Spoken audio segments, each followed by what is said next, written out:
Hiệp xưa nè tao ăn nè xong xóa cùng xả thay mà can cảm thấy buồn sồn buồn project lỗi cho hiệp xưa bóng ឡូវនេះសួរបង បាទជំរាបសួរបងមានឈ្មោះអីដែរខលពីខាងណាដែរបង ខ្ញុំឈ្មោះលីហួរបង បាទបងខលពីខាងណាដែរបង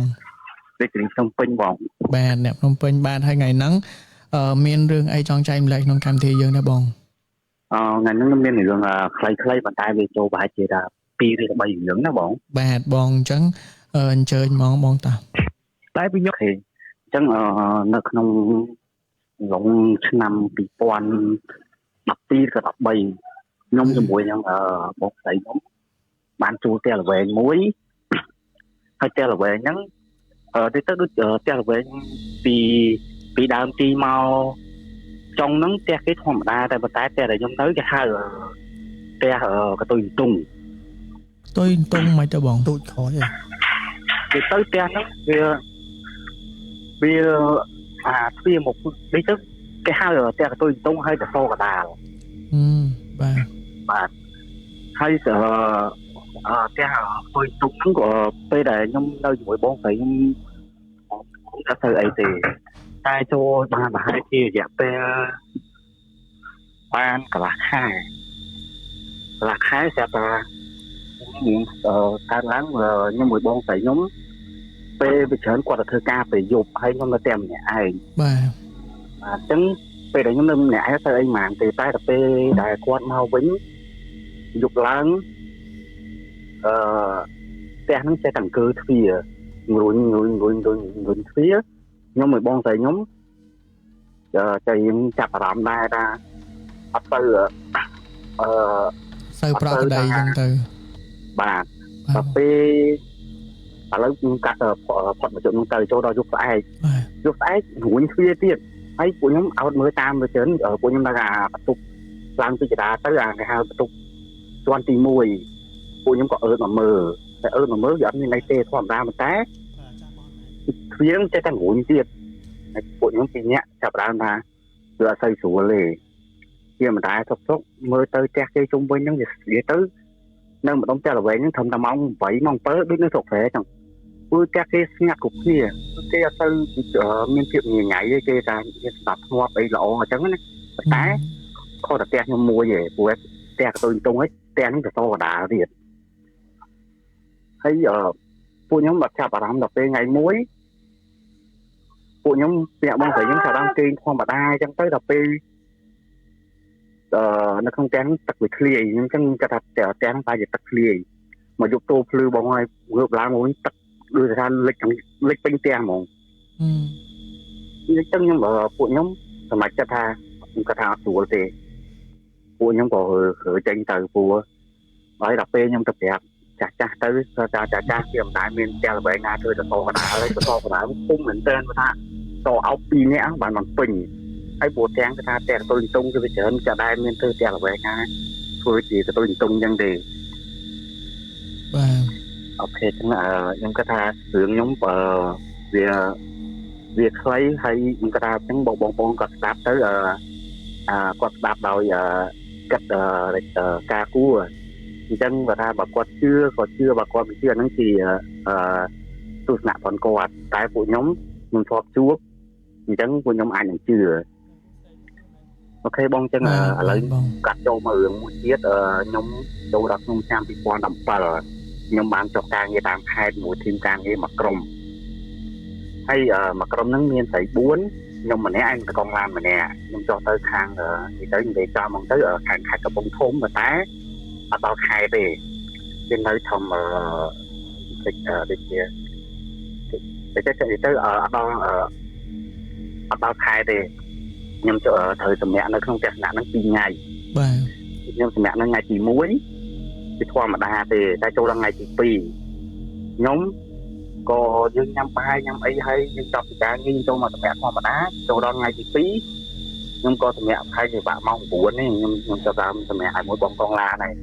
ចូលដល់ម៉ោងទៅថាម៉ោងបើជាម៉ោងយប់ជ្រៅមែនតើម៉ោង11ឬ12ពិបាកប៉ុណ្ណឹងខ្ញុំឃើញបើកភ្លើងបន្ទប់ទឹកហើយខ្ញុំក៏ដល់ខ្ញុំក៏កន្លែងមើលបងតកងឡានខ្ញុំប្រើបយចូលទឹកទឹកហើយមិនបយអត់បិទភ្លើងអញ្ចឹងខ្ញុំទៅចិត្ត គេមានពលឺខ្ញុំចិត្តបង្ងឹតឆឹងហ្មងខ្ញុំចិត្តបង្ងឹតហើយថាបើឲ្យជុំទឹកទៅបើឲ្យបិទភ្លើងវិញទៅបងគាត់ថាខ្ញុំមិនបានទៅណាបងចាខ្ញុំរៀងញយតិចណាតែពេលខ្ញុំងើបទៅបិទភ្លើងម្ដងហើយខ្ញុំមកគេងធម្មតាទៀតម្ដងនេះបើកភ្លើងឲ្យបើកទឹកទៀតខ្ញុំថាខ្ញុំលើកលែងមើលបងតកងឡានទៅហ្នឹងគាត់ថាគាត់កងឡានគាត់រៀងវ័យចំណាស់អញ្ចឹងគាត់ថាគាត់អាចងើបចូលទឹកទឹកញ៉ាត់អីចឹងណាខ្ញុំក៏កលែងមើលបងទៀតគឺគាត់នឹងទៀតណាបងបើឲ្យខ្ញុំចូលទឹកគាត់ថាអត់ទេខ្ញុំងើបទៅបិទទឹកហ្នឹងបើកមែនតើខ្ញុំគ្រាន់ខ្ញុំងើបទៅបិទទឹកណាខ្លួនខ្ញុំណាអត់នៅខ្លួនទេរោមខ្ញុំបះឡើងខ្ញុំបិទភ្លើងបិទទឹកខ្ញុំមកគេងធម្មតាម្ដងទៀតលើកទី3បើកភ្លើងបើកទឹកនឹងទៀតខ្ញុំរត់ចេញពីហ្នឹងខ្ញុំមកទៅគេងទុកស្រីទុកស្រីគាត់ថាយើងនៅហ្នឹងយើងមានក្មួយយើង2នាក់ដែរអញ្ចឹងយើងគួរដឹងថាបងសុំគេសិនចាំតែចាំនិយាយបងតកងឡាន